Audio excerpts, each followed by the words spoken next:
Talk Real Estate with Sharon McNamara, sponsored by Boston Connect Real Estate Services. Hi, I'm your host, Sharon McNamara, and you are listening to Talk Real Estate Roundtable. Let me share a little bit about my background before we get started. I am the broker-owner of Boston Connect Real Estate, a boutique firm that is home to over 30 real estate sales and marketing agents who service home buyers and home sellers throughout Boston, the South Shore, the South Coast, and Cape Cod. Our firm takes pride in assisting our clients in the next chapter of their lives by taking a holistic approach to their real estate endeavors. We believe that every move should be a moving experience. Every week, my co-host Melissa Wallace and I will provide you with my team's unique marketing approach to selling homes and share with you our expertise in navigating the home buying process. We value the experience of our agents at Boston Connect Real Estate so much that not only will you hear my perspective on real estate topics, occasionally you will hear the expert thoughts and opinions of our experienced agents at Boston Connect Real Estate. Be a part of our roundtable. If you have any questions during the show, please call 781-837-4900. We love to talk real estate. Follow us on Facebook, Instagram, and wherever you like to listen to podcasts at Talk Real Estate Roundtable. If you would like a one-on-one consultation with me and my team to discuss your real estate needs, you can connect with me at bostonconnect.com or 781-826-8000. Now, sit back, relax, take good notes, and let's talk real estate. And hello to all our South Shore neighbors. You are listening to Talk Real Estate Roundtable. My name is Melissa Wallace, and I'm joined live and in studio with the one and only Sharon McNamara. Good morning. Good morning. Yay. It's nice to be back. Thank you for having... I had last week off, but I was listening, and then I felt like I was part of the show anyways because I kept on piping in. Yeah. Well, you're always part of the show, even if you're not here or listening or whatever. But yeah, no, we had fun with Tracy. So Tracy Grady, who's a full-time realtor here at Boston Connect Real Estate with her husband, Jim. They make up the Grady team, and she joins us often. And she loves to. Yeah. She's like my... Who used to always fill in for certain people, you know what I mean? Like Hoda used to fill in for someone, and then she became the main person, and now Hoda's gone. Yeah. Now Hoda is Bye, gone. Hoda. Yeah. I saw that. It was like the longest goodbye ever, I felt like. Yeah, I know. Enough already. Yeah. But I feel like she did. I like the way she did it, though. You know what I mean? She gave her viewers time to, digest it all. But anyways, here we are live in studio in our new studio. We have Tim in the WATD studio in Marshfield. Good morning, my friend. How are you? Good morning, Sharon. Good morning, Melissa. Good morning. Good morning. Good morning. Happy Valentine's Day weekend. Yeah. Happy Valentine's Day weekend. I know. Yeah. 2 big weekends. Last weekend was Super Bowl weekend. We talked all about that and how Colin was at the Super Bowl with the president. Yeah. And here we are talking about love. Mm-hmm. And if anyone cares, it's also NASCAR weekend in Daytona. Daytona 500 NASCAR tomorrow. Weekend. Yeah. Yes. The president, I heard on the news this morning, the president is going to be there Sunday. Yes, the president will be joining the Fox Sports team at 11:30 when they start their coverage. Everything has been moved up 1 hour because there's some rain coming. Try and get it all in.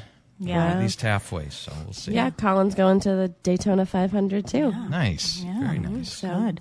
Look at him. Yeah. And we have some weather coming in, and that's what we're going to talk about today. It doesn't even seem like it, but we always say the Monday after Super Bowl Sunday is what we consider spring market. So here we are, the Saturday after Super Bowl Sunday. Yeah, I know. I feel like it's like so far.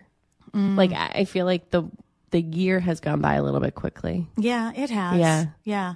February's almost over. Yeah, that little groundhog guy. I know he saw 6 more weeks of whatever. So I don't even really pay attention. It's just like, every day seems like Groundhog Day to me right now. So, but we are going to talk. I love the title that you came up with, Spring into Action, Preparing Your Home for the Spring Market, it's a good topic because even though it doesn't feel like spring, it is. It's essentially here. It is. Market-wise. Yep. And I've been having some great conversations. I know our agents have been so busy. We had our top producer luncheon this past Thursday, which was great. So I'm going to try to remember. So congratulations to obviously Mary Horton and myself. We were the #1 team for Boston, whatever. And I don't even know if people understand yes, I own Boston Connect Real Estate, but I treat myself like an agent at Boston Connect Real Estate. So, and I never used to count myself in any of those, numbers and, the content, not contest, but like top producer stuff. But I felt like it wasn't really fair to Mary because she's working really hard as well. So she deserves the trophy. So we were the top sale person team, and Kristen Howlett, she is often on here as well. She was our number one sales agent as a single agent. Then we had Team Flynn, who she was on a couple weeks ago. So yes, she was with us. Yep, they were number 2, right? Yep. So number 2 for units. So that is total number homes that they sold, and then number 3 for volume. So that's monetary wise. Yeah, and then Flip Flop. And then Flip Flop was for the Grady team. Yeah. So they were number 2 in volume and number 3 in units sold. Yeah. So that was great. And then, of course, we also had Matt Mahoney, who was he came in second highest here as a single agent. And then Sue Bollinger. Yeah. She came in third. And it's just so nice the numbers come in January. Everybody's crazy after the holidays, just to take some time and just sort of like sit and like casually just have lunch and enjoy each other. So it was really great. So congratulations to all our agents. They are just such hardworking agents. So I really am so proud of them. I feel like Mama. Shout out. Mama Bear. That's what I'm going to do next year. Can you remember? Like, I want to get those little, Mama Bear. Remember those little foil stars and like, the teachers would put them on your head. Yeah. I'm sure you can't do that now. My teacher never put it on my head, but maybe like my homework. Yeah, well, maybe it was like a Catholic school thing. It was almost like we were getting ashes. That will be coming up soon, and you too. need this. Yeah. Ashes to ashes. But again, congratulations, everybody. Congratulations. I'm so proud of you. And I know we've been talking and everybody's been so busy. We've been doing CMAs. People are getting prepared. I know, I've been out there doing a lot of CMAs myself, and I've also been working with a lot of new construction. I mean, because there is no inventory, and that's probably in your agenda somewhere. Why coming on sooner than later always makes sense. And I understand people are like, yeah, but in the springtime, like I have beautiful flowers and I have all this. You mentioned it a couple weeks ago, what people should be they should have done last year. Yeah. And it really, that is sort of our first segment of our show today, is sort of a market update and where we're at market wise. And I knew I was going to ask you this question because I kind of think I know your answer. And that's, what do you think people are looking for right now in the spring market? And I think with what's happened in the past week or so with your business might reflect what people are looking for, because we tend to see this pattern every year at the springtime. So what's been going on with your business? So you're talking about my new construction? Yeah. And, I've been thinking about that as well. And I really, how I love numbers and everything. And I don't like to bore people with numbers on the radio show, though, because they sort of just float out in the air. Yeah, it's more of a visual thing. Yeah. But our new construction has been so busy, and I've been thinking about that. And I think that there are a couple of reasons why. And I was actually talking to Stonebridge Homes, who is the developer that Mary and I work for. We have 2 subdivisions with them. They have several throughout, the South Shore, and they have one in Norfolk and Lakeville, and they're all over Weymouth and Bridgewater and stuff. So I've been thinking about it because I got another reservation last night. Wow. Yeah. So what did we get this week? I think we got 2 or 3 reservations this week, and then we ended up getting 4 last week. And with each one of those comes, and this is what's been working out nicely now that Mary is back. It's nice that she's able to sort of do the back end stuff. And it's so different than when Mary was my assistant, when she was like doing the administrative, right? Now I can just literally pass it off and not think about it. And I can do what I need to do while she's doing what she has to do to get that stuff. And she can be home, you know what I mean, with Silas in between and stuff. So I will do, the appointments. Like I have one this morning. I have to run out of here. I have to finalize some selections. Tomorrow I have a selections meeting. Thursday I had a selections meeting, and it's people, picking out what they want in their home. Mm-hmm. So I've been thinking about why is this? Why is this? I mean, and I think that as a team at Boston Connect Real Estate, and when I mean team, I mean my whole office. Like as agents, we are very, very connected in helping each other, which actually reminds me, I forgot to call someone back that called me this week. Okay. That needed some help. Oh. I forgot.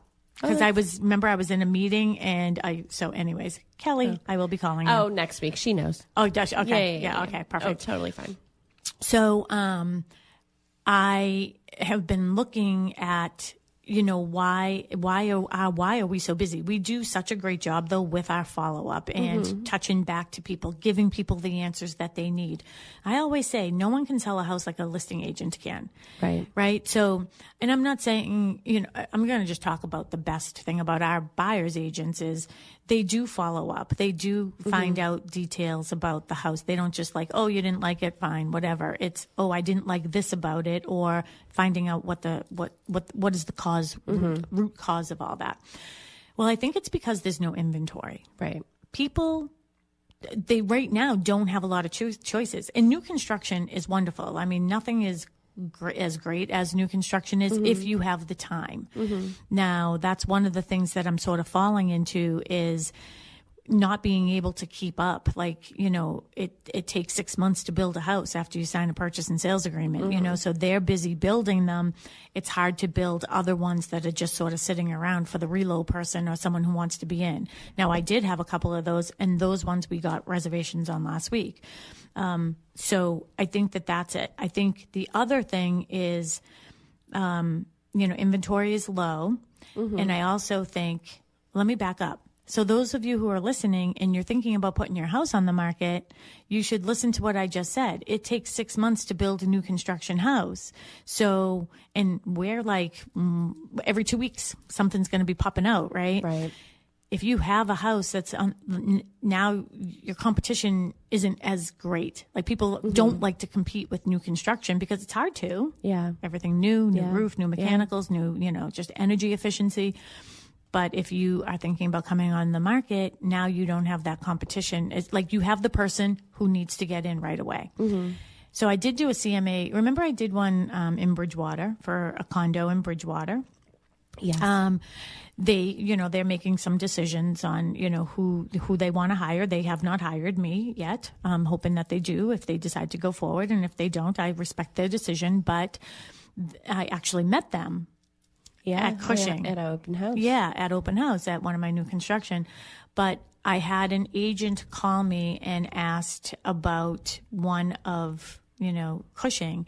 And she had a client who needed to be into something in like 45, 60 max days because she has her house under agreement. And I was like, I don't have anything. I was like, however, I did just do a CMA on another house, that might fit their needs. Let me tell you a little bit about it. Told her like where the address was because it was previously on the market, when they purchased it. And so I'm always thinking ahead for those people. Yeah. So, yeah. I think when it comes to new construction, you talking about competition, the timeline that the development starts and finishes is so long. So it's hard to tell if new construction is a competition or if it's just a separate beast. Yeah, that's a good point. And so because there are homes that are available for so long, whether it's already built and it's a model home or if it's, from the ground up, you're choosing everything. You always sort of have that if you live near a development. But here's the thing, it can also increase the value of your home too.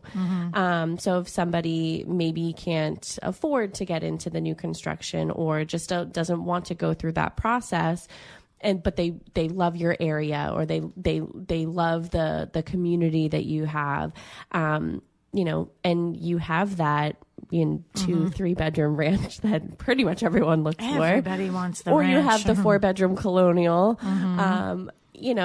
People will gravitate towards your home too. So that's why I don't know I don't necessarily believe that, new construction is a competition. I think it's a totally different avenue. So you either love it or you steer away from it. But I always sort of thought of that when it comes to new construction and resales and what sort of people who have resales, how they feel about new construction. So interesting when you were talking, I'm actually drawing here something that I might put into a slide because I've been talking about this for actually a while. I mean, the past few years, we've just been in this cycle of not enough, housing and not enough inventory. And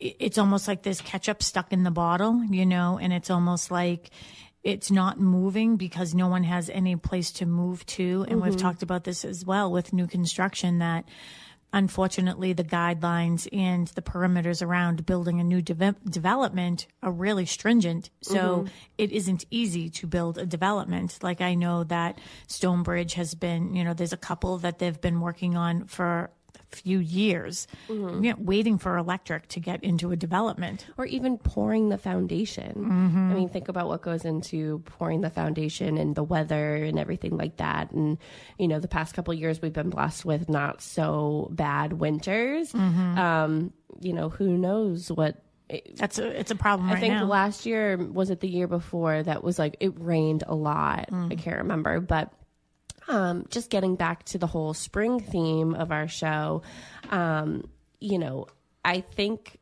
it could be as simple as, people prefer to put their house on the market now. And that's because they prefer to move in the next month, 2 months, or whenever they find something. Not everybody wants to move in the dead of winter. And like I said, we've been blessed with sort of mild winters the past couple of years, but who's to say? And I always say to people, when people, say about moving, who wants to do it in the winter and all that other stuff, that stress is so short term. You know what I mean? Rather than, I would rather short-term stress and have to move in the winter rather than wait until the spring when it seems like all the buyers, everybody has FOMO, right? So they feel as if, I don't want to buy it. If a house comes on the market now, like I'm going to wait until the spring until more things come on. I know more things are going to come on, more things are going to come on. Well, you could be waiting forever, but here's the thing. You're also going to be competing with a lot of those other buyers who are thinking the same thing. Yeah. And that's why I think that, and I wonder, I have to either change seats with you next time or I have to move. I have to put something behind me. 781-837-4900. I'm so used to looking at the blackboard thing that we have to tell people to call us. So if you do have any questions for us, if you want to talk about this conversation with us or anything real estate, we're here for you this morning. Tim is at the studio in Marshfield at WATD. We're here in our home studio in Pembroke Center at our Boston Connect office, 781-837-4900. But I think, waiting and waiting and waiting, now you're just going to be competing with more people. Yeah. So you're going to end up paying more. So I don't know, maybe I'm cheap. I'd rather pay less and have stress for a month. Stress is it's not even for a month. It's the day you're moving. Yeah. I would say, I wish we asked maybe Jasmine or somebody if they see a trend in year to year, what time of year they give out the most pre-approvals, or people are asking them for pre-approvals, or they're meeting with their clients and stuff like that. So I would guess it's in the spring. Yeah, I would guess the spring. Because I wonder, people are probably, if a house comes on the market right now, they might look, but maybe they haven't gone through the pre-approval process yet. So they're... and I always find it funny when people are like, oh, did we miss the market? The market doesn't go away. The market's always there. There's always a buyer for a home. It comes down to pricing your home accordingly. It truly does, because I feel like there's not one day where there's not going to be one buyer. It just doesn't happen. And I do think the other thing that we have with the low inventory is, we still have that lock-in effect. And, you brought up Jasmine, and that's what made me think about that. There are so many people who have this great rate on their house. I have 2.37 or something on my house, which is almost paid off. And I'm sort of bummed about it. Why didn't I do a cash out refi? I should have done a cash out refi at 2.375. I mean, that was really dumb of us. Oh, well. Yeah, I know. But it will be nice not to have a mortgage on the house, I guess. Yeah. But I guess. I guess. Yeah. I'm saying, when you get to a certain age, you want your money to be making you money, right? So we should have done a cash out refi and maybe purchased like a 2-family or something. Yeah. Oh, actually, our 2-family, we'll talk about that later. I do have a rental available. Sue Bollinger. Yeah. I hired Sue Bollinger. You do have a 2-family. Yeah. I hired Sue Bollinger to be our rental agent on that because Mark really handles all that. I don't do any of it. Yeah. So, that lock-in effect, that's another reason why people are not really in they're not in a speedy movement to sell their house because when they do the math, it doesn't math out. Yeah, the math isn't mathing. Yeah. Somebody had recently asked me, "Oh, if you put your house on the market today, how much would you put it on for?" And I said, "I don't even want to think about it because I'm not. It's not going to happen because I wouldn't even know where to go." Yeah. No, it's not going to happen. I've been in the same house for 32 years. Yeah. It's wild? interesting because it's interesting to me because the majority of realtors that I know have been in the same house for as long as you. Yeah.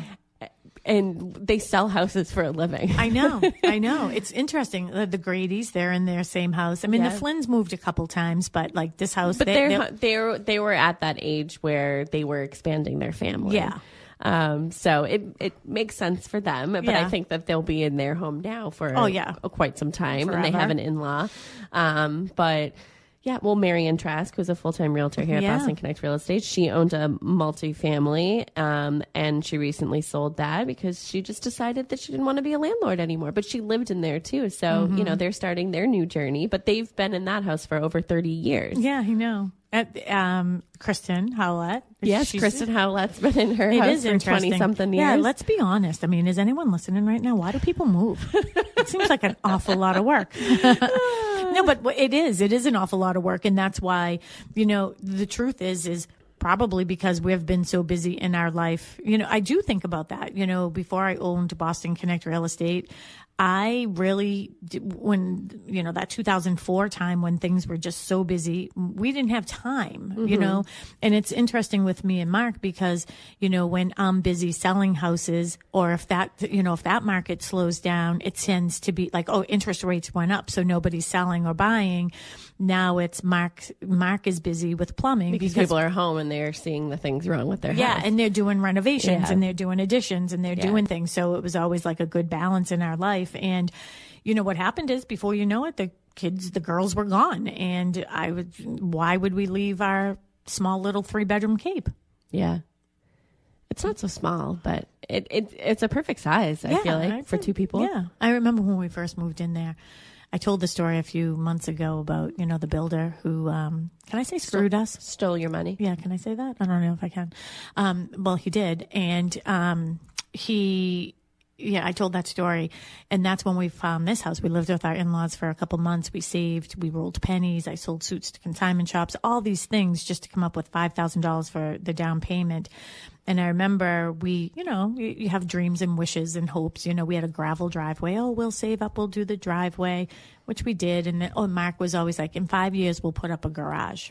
25 years later, the garage went up. And I love it. I'm so glad that we did wait because it's exactly what we want, right? I don't know. We definitely digressed on that. So the spring market is what we're talking about. I love spring into action. Prepping your home for the spring market is what Melissa came up with today. 837. Oh, I forgot the 781. 781. 837. 4900. If you have any questions for us or comments about this call topic. or text. Yeah, call or text. Call or text if you're shy. Yeah. And we're live on Facebook and Instagram and YouTube and all that stuff. So be sure to follow us. We're waiting. So with the inventory, I know I'm sort of stuck on the inventory, so I'm not going to go further because of this picture I have. It looks like a carrot. It does look like a carrot that I took a bite out of, doesn't it? It needs a little more of a point there. So, So we have the lock-in effect, which is causing people not to want to sell their home. Because if I sell my home today and I have this if I have this rate and then I'm going to go up to 7, what am I going to end up with? And Mel, you've heard me. I talk people out of selling their house. I'm like, why would you want to do this? To me, it's not about selling real estate. It's helping people make a decision and educating people on the real estate market so they can make the best financial decision for themselves and what's best for them, right? And their family. So the people we have the lock-in effect. Now we have the people who are in the 4-bedroom colonial, and those are, the right sizers, and they're like, what am I going to do with all this space? Now, recently, a couple of weeks ago, somebody had, somebody listened and watching? Yeah, Tracy Grady. Hello, Tracy Grady. Hello. And before we forget, happy belated birthday to your mom. Oh, yes. Happy belated birthday to Liz from Brockton. But the 4-bedroom colonial, so like Tracy and Jim are going through this right now. I mean, what the heck and Tracy's a peanut, by the way. Like Tracy, like a ranch would feel large to Tracy. Edna is bigger than Tracy. But they love their home. They've done a lot of great things to the home. So when the time comes to sell their home, I mean, they're in a really good position. But they're the ones where they're like sort of trying to feel things out. Well, where do I go from here? You know what I mean? It's like, I have a good rate on my house. There are no ranches to purchase. I don't really picture them living in a condo situation. Really, unless Mark and I were on one side. Let's meet in the backyard. Yeah, let's get a duplex. Yeah, the two of you guys could get the last 2 duplexes in. Yeah, but you know what? I do have to talk to Tracy about something too, because now one of the things that maybe Tracy would want to move to Washington, probably not, to be closer probably to Nashville. Yeah, that's the thing, Nashville, right? So is that something where she is waiting for the right time and the right market to maybe make a move there? Because Mackenzie was telling me the other day that she thinks ultimately at the end of wherever she ends up, that she probably will end up in Nashville. Oh, wow. Not Nashville, in Tennessee. Oh. Yeah. Why? Tennessee? That's where Ethan's family is from. Oh, very nice. Yeah, so... Tracy agrees to your compound. Nashville, no income tax. That's what she's saying. Yeah, so Tennessee Connect, here we come. Yeah. Tennessee Connect. Yeah, we're going to work on that today. We'll talk to Tracy about it. You're the only 10 I see. Ha, ha, ha. Now, Tim, which one are you talking to? Is it both of us or? Yes, everybody, even Tracy. Yes. Even Tracy. Yes. Yeah, that's funny. But so with them, it's the matter of, maybe, not even really snowbirding. It's just like, and that's the other interesting thing too, is, we used to have a lot of snowbirds. Can we do a show on that? I'm not really seeing snowbirds. I'm actually seeing people like, I'm up and I'm out. I'm out of here. I'm not even coming back. I'm not even coming back for the summer. Well, I think that's because in the past couple of years, like a lot of my with no intention of coming back. Yeah, that's what I'm saying. Oh, they're sorry, not snowbirding. They're not snowbirding. They're not. They're just saying tootaloo. Yeah, ta-ta for now, as Ta-ta Tigger would say. now. TTFN. No. Ta-ta for now. I love it. So that's what people, I think it's like, hey, I'm all done here. I'm going on to the next chapter. But I wonder how the market is. So I know, like, I talk to my friends on Clubhouse, and, we have people throughout the whole country. And I know things are slow in Florida. I'm wondering how things are in Tennessee. But like, I think other markets also depend on if people are putting their house on the market here or not. Right. Well, think about, recently you had a listing and you received an offer. We've talked about this on the show. And they had a home to sell in Florida, and we just were like sort of uneasy about the market in that area. And we were right. They essentially didn't, get the opportunity to sell their house because nobody was looking at it. Oh yeah. I wonder if they ever did sell it. We should look that up. I don't know. See, we were sort of key on with that one and told our client to just sort of wait. We said, we're moving on. And we said, maybe we'll, hey, we appreciate and respect your offer, but like when you get further along in the sale process, like let us know. So that's those people. Then there's the people in the 3-bedroom Cape, and I'm going to sort of mix these two together. Like, let's just say like a 3-bedroom Cape, like I have in a 3-bedroom ranch, not at the age I'm at, right? And Tracy and actually, you know, who's going to be there soon is Kristen. Like a lot of our agents at that point where, what do you need all this space for? Right. But where do we go? Yeah. So it's like, what came first, the chicken or the egg? So is it like, okay, the people in the 4-bedroom colonials have to put their house on the market, so the people in the 3-bedroom Cape and ranch will have some place to go? Because then I'm thinking about the people that are in maybe the condo or even a smaller sized house that just want to, like you said, like my house isn't just, you know, just the Cape. We did an addition and stuff like that. So maybe there's that person that wants to leave, you know, the ranch or the Cape to get into something like my house. Like we need that ketchup to get out of the bottle. But it's like no one wants to make the first move. Well, here's the thing. I know that you just said that you have convinced people not to sell and maybe make some modifications to their home. But here's the thing, and we're getting away from our topic, but this is our show, so whatever. We can do whatever we want. But it's a good topic. Yeah. Choose those decisions wisely. Yeah. Because one day you will be selling, whether it's in 10 years or whether it's unfortunately, you know, after someone passing or going into an assisted living situation. And you don't want to hinder your ability to sell it one day. So, you know, if it's okay to make a first floor bedroom. But there's some modifications that might not be to everyone's liking. And I always tell people that too, especially like our, you know, past clients and things, if they are going to make some adjustments and changes to their house, like just invite me over and, you know, I'll be honest with you, the things that I think you should do and the things that I think you shouldn't do. And I mean, I go into houses all the time and I'm like, oh, I wonder why they did this. They made the modifications based on what their needs were and didn't think forward beyond that, which is fine. Some people feel that way. They're just like, whatever, I don't care about the next person. I just care about myself. And if I'm the one that's going to be passing away in this house, let my kids worry about it, right? So, but you know, it's interesting because there are times when I'm even in my house and I'm like, I wonder, like, would I make my living room like a first floor bedroom and do like a bathroom and like, you know what I mean? Like a full bath there. Like I am always trying to think about what I would do to modify my house so I could age in place. Well, it's interesting because even thinking about my house, so technically I have a 2-bedroom raised ranch, but I do have a finished room in the basement. You know, I can't call it a bedroom, but it can be functioned as I know that the seller of my house used it as a bedroom.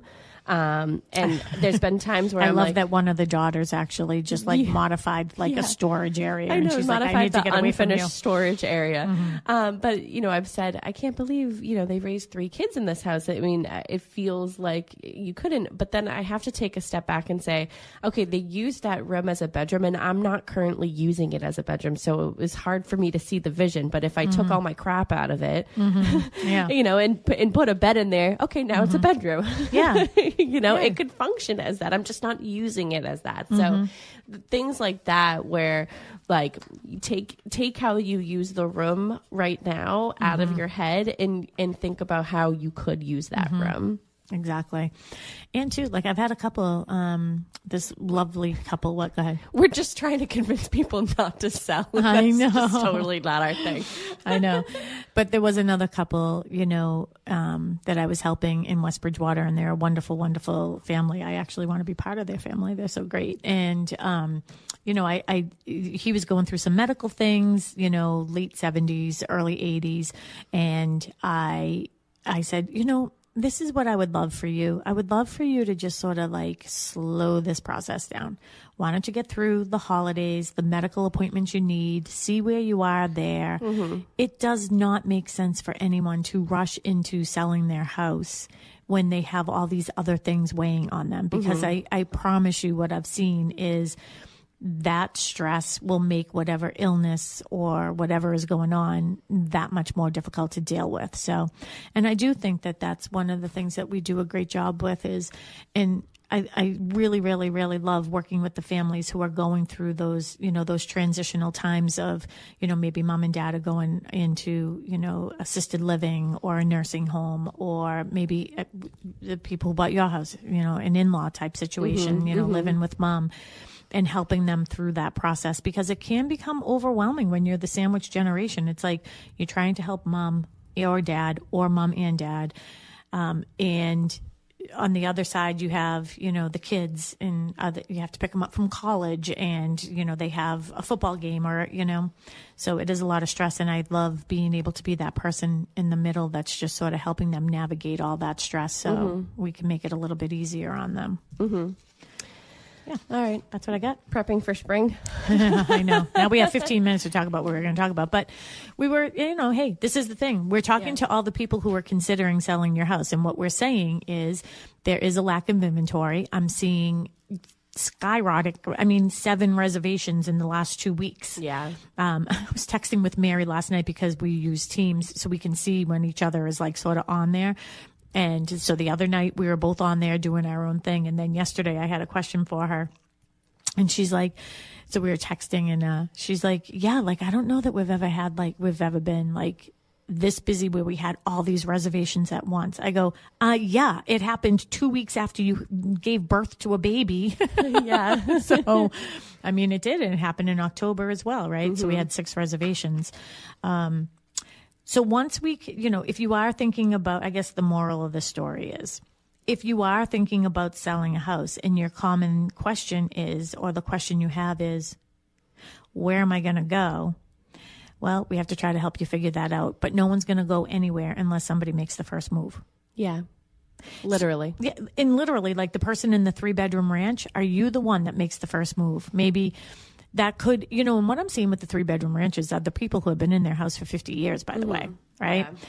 So if we see more of that, I think we will this year. There's a prediction, if you want to say that, for 2025, that I feel like we will see more of that happening. And now the people from the 4-bedroom can get into the 3-bedroom ranch, which opens up the 4-bedroom colonial for the people in the 3-bedroom Cape to move up. So if they need larger home for their family needs. So that's what we need, is we need some movement in the ketchup bottle. We need some movement. Yeah. Don't add water. Just give it a good. Oh, goodness. Oh my gosh. That just sent a chill down my spine, putting water in a ketchup bottle. Is that something that you did? I'm not a huge ketchup fan, but like I don't use ketchup a lot. I think I remember that from when I was younger. Why would I say that? They put ketchup, a little ketchup in the bottle and shake it up, or is that conditioner for your hair? Okay. Well, one you eat and one you shouldn't. So I don't know. Listen, I didn't live in the times of the Depression, but I don't know. Yeah, I must have, because why would have I come up with it? Put a little ketchup in there, shake it up, and then Or put a little water in the ketchup. Oh, what'd I say? You put a little ketchup in there, like you're putting the ketchup in the conditioner, and then you'd have a real problem. Oh yeah, then I have a real problem. Or maybe not. Maybe I came up with something. All right. So preparing your house. So I guess the first step in this whole process is, should I? And why not? You can always, this is the other show that we should be doing, is how can you set up your house? And I know we've been talking to Amy Masfera. She came to the office one day this week, so we're going to have her on the radio. We're going to be talking about the new laws in Massachusetts regarding home inspections, but it would be really great. I know she does, a class on contingencies and things like that. But if you put your house, if you're the person in the 4-bedroom colonial or any of these, wherever you are, you can always make it contingent upon seller finding suitable housing. Right. We're in a market where the buyers are going to deal with it.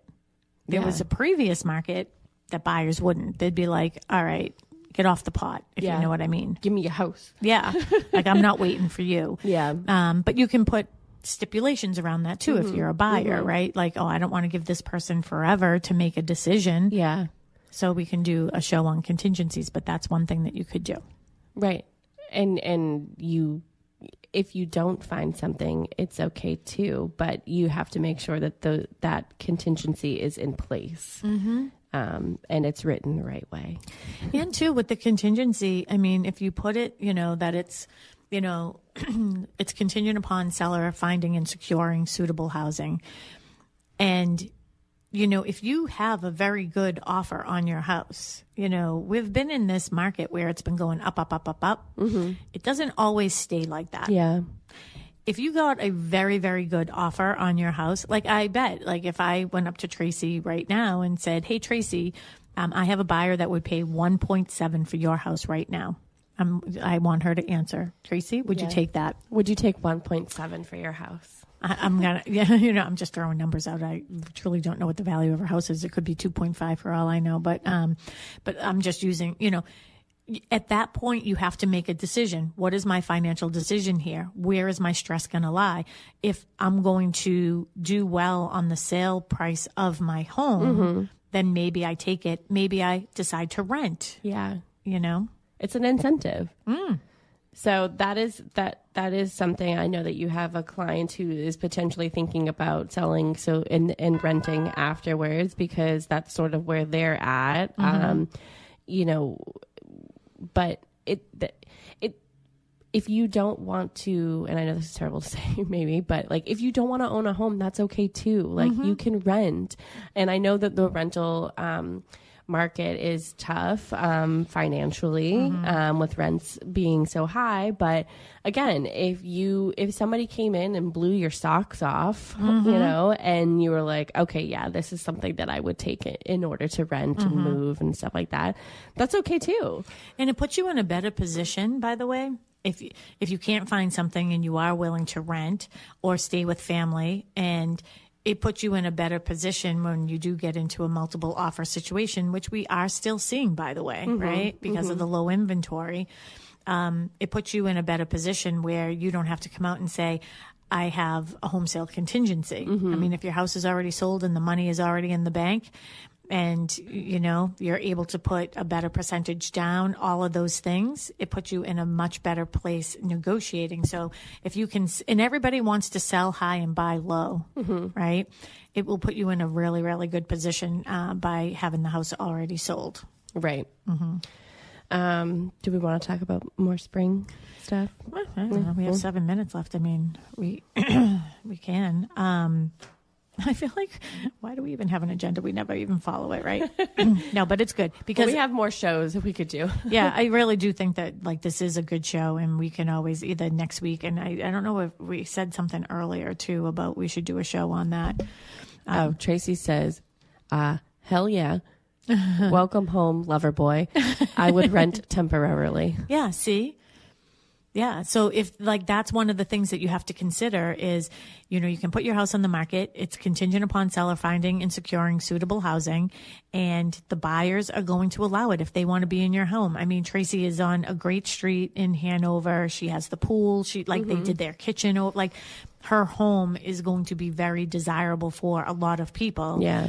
That the buyer would be willing to wait and give her time. And and probably maybe even do a lease back. Hey, the rate is where we want it as a buyer right now. How about if we do a lease back for 6 months? At least that person knows. See, Tracy's house is a long-term house. So, well, here's the thing. They've also taken care of it, and they've upgraded it or updated it, recently with the past couple of years. So I think that plays a major role in buyers sort of giving you a little bit of leniency because they know what they're getting. Yeah, they want it. Maybe I should be Tracy and Jim's listing agent. I love their house. So I also feel we have a great winter inventory with beach homes and community is what Tracy said. I'm wondering if she's talking about the winter rentals. So you can do a winter rental because the summer rentals. One of the things I just circled on here is the pre-inspections. Are they worth it? And I definitely want to do an entire show on that, especially mingling that with what Amy is going to be talking about with the new laws in Massachusetts regarding it. Actually isn't going. It's now pushed off until July, I believe. I was just about to ask July of next year, but I forgot what day it is. Yeah, it's 2025. Yeah, that's going to be an interesting conversation on that one because when did buyers not have the right to have a home inspection? So, in the state of Massachusetts, we have to give them facts for consumers as a buyer. So if you're a buyer out there and you didn't get that from your agent, Yeah. Guess what? They broke the law. It's not that they aren't allowed to. It's sellers aren't allowed, like they can't say like, oh, I want to immediately eliminate anybody who has a home inspection. They can't use it as a tool to leverage their offer. But she said, I think so for rentals. So for winter inventory and beach homes for rentals. Yeah, so. Which is great. I mean, it's this time of year, you know, if you put your house on the market this time of year is actually, I keep on talking about Tracy's house because we are having a conversation with her. You know, this time of year is really great for a house like Tracy to go on the market because this is, you know, the relocation. We've talked about that they're at the end of the year, the beginning of the year, they want their kids to start a new school system. So that's a really good time for her to think about that, like when that time does come for her, you know, to do it at the end of the year because, you know, reloads come in and then they leave, but she could do one of those winter rentals, which is great. Yeah, absolutely. Final thoughts on this before we talk about open houses? No, I know we will. We came up with some really good ideas for some other shows. So like I said, we're going to do the pre-inspection show. We'll do a show on contingencies. We're going to do the show on what the new laws are with that. I know at the beginning we were talking about something and I was like, oh, we should definitely do a show on that. But I'd just like to say if anybody is thinking about, you know, where am I right now? Is this a good time for me to sell my house or what is my house worth? I mean, you can certainly give me a call, 781-294-4848 is my cell phone number, and I can give you an analysis. And one of the things I do, or even just call me. Somebody called me a couple weeks ago. I put this item of value in the Council on Aging newsletter, and they called. And, you know, I said, I think it's a great idea to do what you're doing, you know, modifying your house. And just make sure, you know, when you're doing your bathroom, you do the grab bars and all that other stuff. So if you want someone to come over and not just try to sell your house and just give you the information and educate you on the market so you can make the best financial decision for you, whether it is selling your house or not, I'm your girl, 781-294-4848. Open houses this weekend. So Sharon, you are doing an open house today over at Cochise Estates in West Bridgewater. So you will be there today from 10 to 2. Yes, I will. And also doing an appointment there as well. Yeah. Final selections. Yeah. Mary will be over at Cushing Trails in Hanson from 10 to 12 today. So be sure to stop by and see some new construction and either see Sharon or Mary at one of those developments. Faith Birmingham has a open house today at 85 Summit Street in Halifax today from 1 to 3. That is on the market for $1.1 million. That house is great. It really is. Yeah. That's one of the houses that I'm surprised to see sort of on the market. It's been on the market a couple of weeks, which is not a very long time, but I'm sort of surprised to see that out there. And I think, you know, with so much multi-generational living going on, that house is perfect. I mean, and they did a lot of nice updates. Mark actually did the bathroom, the plumbing in there. I don't know if you know that. Yeah, I do. Yeah, that came out beautiful. So yeah, that's a great house. What time is that one at? 1 to 3. Oh, I might be able to swing by there after I do mine. So maybe I'll go see that. And then, of course, Cushing Trails in Hanson tomorrow from 10 to 12, and Cochise Estates in West Bridgewater 10 to 2. So that's every single Saturday and Sunday, that time frame. Yeah. And then at Cushing, we have duplexes, and we just opened Hayford. So if you've been sort of following that, that's the subdivision off like the little cul-de-sac off the cul-de-sac. And so we opened that up. And so those are all duplex homes. And in West Bridgewater, we have one lot left for single family, but we also are going to be releasing. We have a couple other like single lots that are mixed in with the duplexes. So we're going to be releasing those soon too.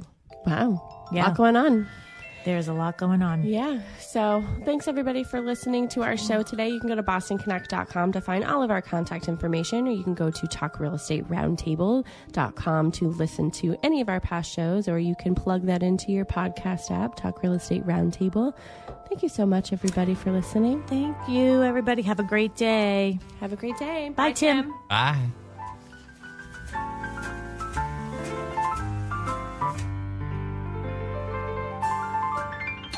It's a beautiful day in this neighborhood, a beautiful day for a neighbor.